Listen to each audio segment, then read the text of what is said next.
Hey folks, this is Mr. MegaManFan. Like, share, comment, and subscribe. You know all the things to do. You see this? You see this thing right here from WebHDX? I bought this thing and it just came in the mail. So we're going to open it and take a look at it. But first I have to ask a very obvious question. Well, obvious to me at least, but maybe obvious to you. Why?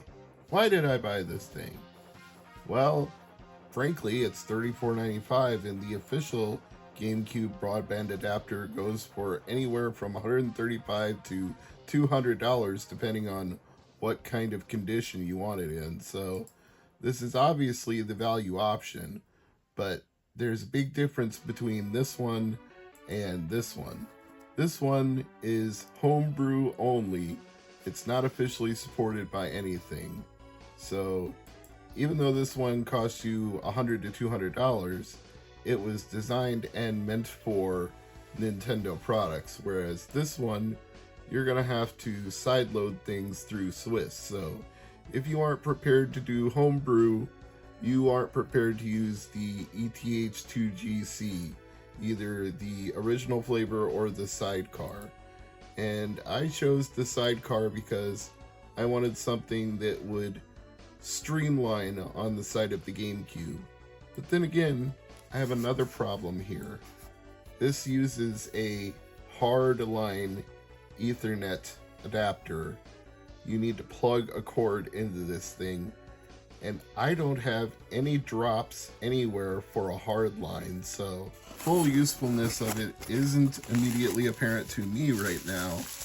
But I'm just a sucker for homebrew applications that do things that otherwise cost hundreds of dollars. Like, let's say somebody made a homebrew GameCube keyboard that does the same things the official one does for Phantasy Star Online. I'd buy that. So here's his box, and it says this can only be used with Swiss on Nintendo GameCube. So everything I just told you is true right here on the package. There are many ways to get into Swiss. You can load it through a hacked memory card. You can use a region-free disk swapper. Yes, there are lots of options to get to Swiss. You can even mod your system with a Xeno chip and boot directly off of a burned disk. So whatever method you get to Swiss is up to you, but without Swiss, there won't be much you can do. And there's one other thing to note here. If you're a person who's been using serial port to SD on your GameCube in combination with Swiss, this is going to take up serial port too, so you won't be able to load games from your SD card that way anymore. You'll need a GameCube SD memory card adapter to be able to still load games while you play them. That said, I'm going to install this into a GameCube, and then we're going to figure out what, if anything, I can actually do with this. Stay tuned. So I've assembled together a few of the things that I will need to bring this product to fruition. I've got a micro SD card. I've got a GameCube micro SD card adapter. I've got a hacked Legend of Zelda Wind Waker memory card in this case. It's already ready to go to launch Swiss. And of course, the GameCube itself, which we are now going to open up and put this adapter into, which is quote-unquote Game Boy player compatible. So we're going to prove that because I've got the Game Boy player right here, ready and waiting. So now we have to take out the SP to SD2 adapter, which was interfacing right there. And we have to install this bad boy. And it's meant to sidecar, so this should just fit snugly into the spot where it was. And it does. Now obviously you're not going to have the back plate on when the Ethernet adapter is installed, but I still think it looks pretty nice this way. And now we can put the Game Boy player right back where it was, because you see it interfaces with this other port back here, so you should still be able to use it even when you have your Ethernet adapter installed. So now I need to hook this up somewhere near a cable modem so I can actually run a hard line into the adapter. Be back in just a moment. Well, here's a bit of an epic fail on my part. I've realized after installing the broadband adapter that I don't have any broadband cables that are long enough to run from the cable modem to the television anywhere in the house. I don't have any cable that I can connect to a cable modem, and I don't have any TV that I can unplug and bring close enough to the cable modem to make this idea work. So the focus of this video has now changed to this SD card loader.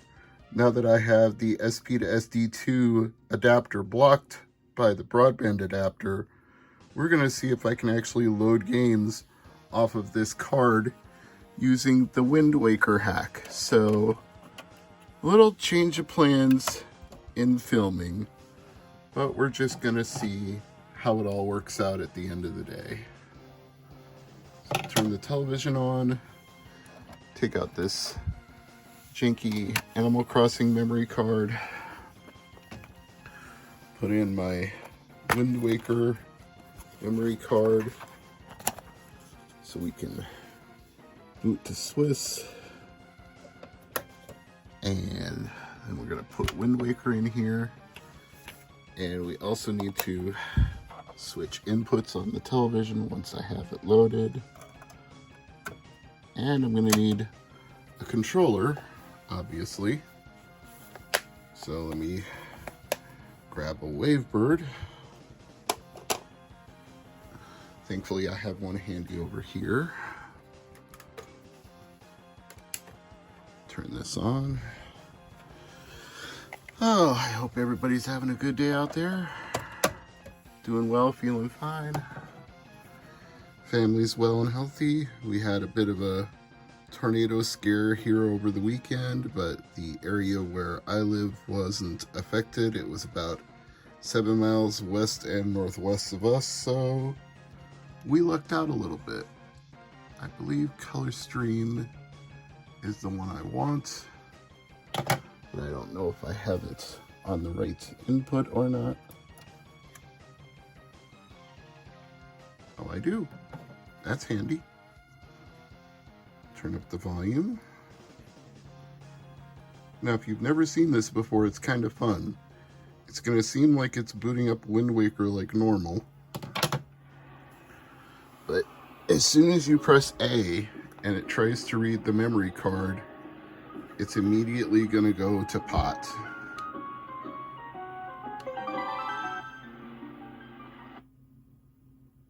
Yep. And it dumped the Swiss correctly, so we are in.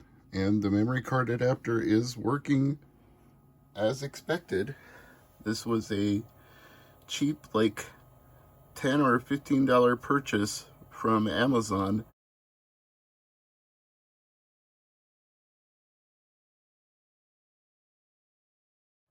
And all I did was take my micro SD card out of the serial port to SD2 adapter and put it in this SD card adapter and put it in the memory card adapter.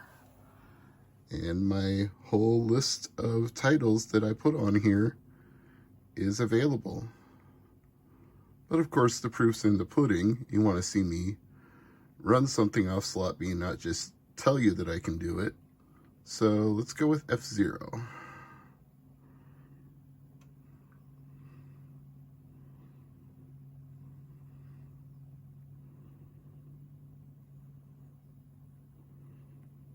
And there you have it. We are running GameCube games from memory card slot 2 using Swiss. Of course, it's still trying to save to memory card slot 1. I guess we can let it, why not?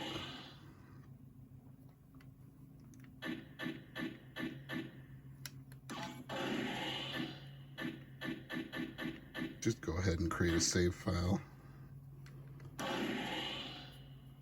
Yeah, register it.